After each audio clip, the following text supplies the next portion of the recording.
This video is the result of a big dumpster fire debate on a Facebook modeling group. The particular people there were entrenched in their belief that no matter what happens, you cannot airbrush acrylic white. You will never be able to get it to airbrush properly. And I tried to explain to them that is not the case. However, when people are entrenched in their belief, they will not move. So I wanted to create this video to showcase that you can airbrush acrylic white. You just have to do it differently than blasting on, for example, a solvent or a lacquer based paint. Hopefully you take away something if you're an acrylic user, and if you're not an acrylic user, hopefully this dispels any rumor you've heard that you cannot airbrush acrylic white. Okay? Knowing how to airbrush white paint is a very important skill to have, because there's a lot of models that have white components to them. But also knowing how to airbrush white will open up a new realm of modeling, i.e. winter camouflage and winter subjects that you may not be used to building previously. So it's a really good tool to have in your modeling arsenal. And I'm going to go over improper techniques first, and then I'm going to demonstrate airbrushing white in flat, satin, and gloss tone.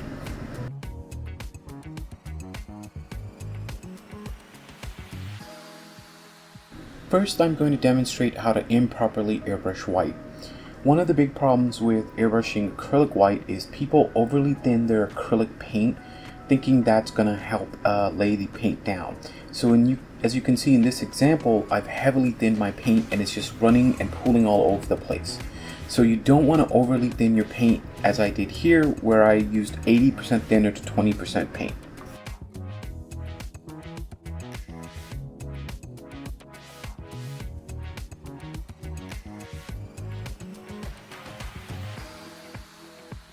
Another bad technique of airbrushing acrylic white is to blast on the paint and think this is going to get you good coverage or just general coverage overall. It's not. It's going to result in orange peeling.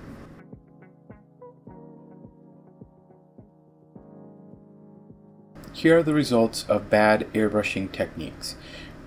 In particular, you're going to get flooding and you're going to get orange peel. And this is what I think frustrates people about airbrushing acrylic white, and they don't understand why they're getting these results. And I'm going to show you how to get better results, how to get smooth finishes, and how to airbrush white properly.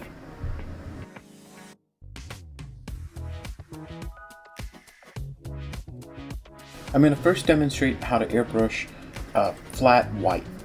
And I'm going to thin my paint 50-50. I'm going to use 18 psi, and I'm using a 0.2 millimeter needle nozzle setup. And the first layer I'm airbrushing is a very light misty layer, and this is on purpose. You don't want to go in and blast acrylic paint on, in particular white, because it's just going to get an orange peel effect. So you want to build up the layer.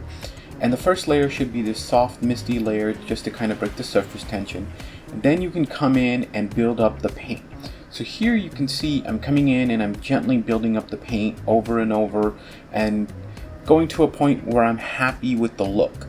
And one of the great things about acrylics is you can control the look that you're after. So I don't have to go in for a really harsh white. I can go in for a more lighter white by just controlling the amount of paint I airbrush on.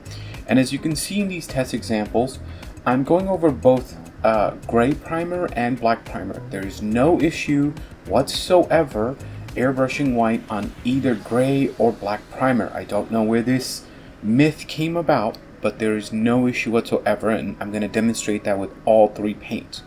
So as you can see, I'm happy with the look of the paint on the left side on the gray primer, and now I'm coming in on the black here, nice and gently. And then I'm going to go in a little bit harder. Once the first layer is down, you can go in with more paint with the second layer and build up, and really give it about a few minutes. It's going to look a little satin, but it's going to, once it's dry, it's going to become a flat again. So keep that in mind.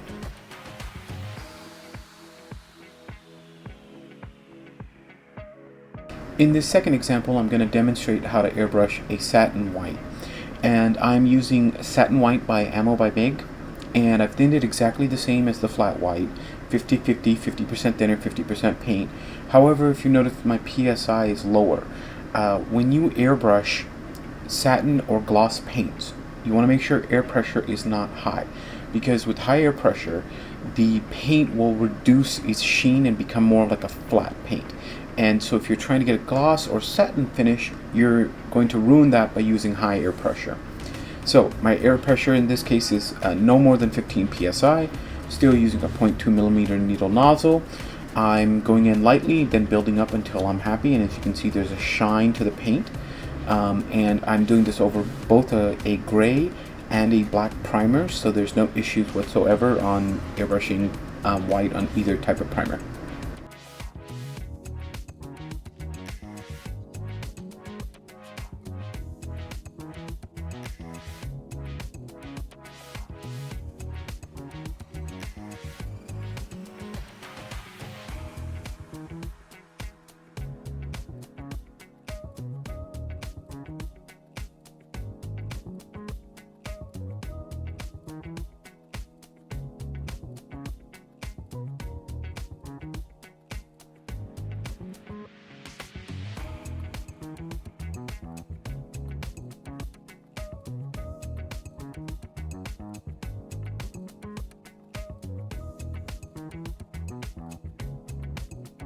For the last demonstration, I'm going to airbrush gloss white. I'm using Tamiya gloss white. I've thinned it 50-50. I thinned it using Mr. Hobby leveling thinner. I'm using 15 psi and a 0.2 millimeter needle nozzle. If you go to my video on how to airbrush Tamiya paint, you can see a chapter in there on what happens to Tamiya paint if you airbrush it with too much of a high psi Tamiya gloss paint. It becomes a flat paint, so you really don't want to use high psi with gloss paints. They just become flat. So here I'm going in nice and easy, and I'm building it up, and I can build it up pretty easy because Tamiya is a fairly forgiving paint. So you can come in and start building up the effect that you want from this gloss pretty quickly, and it leaves a nice glossy finish. You just got to give it about 15 minutes to dry, and it's touch dry by that point.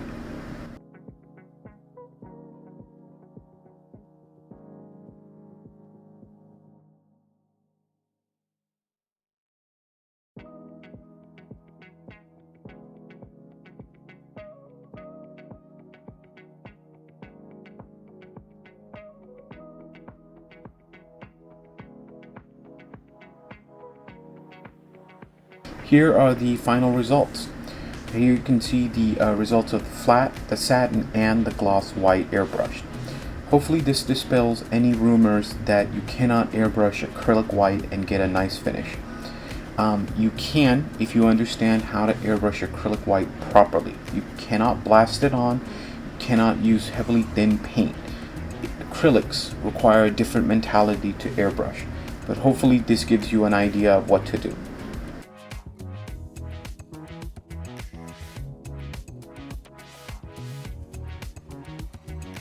So while I have you here, I thought I would address another problematic color to airbrush, and that is yellow.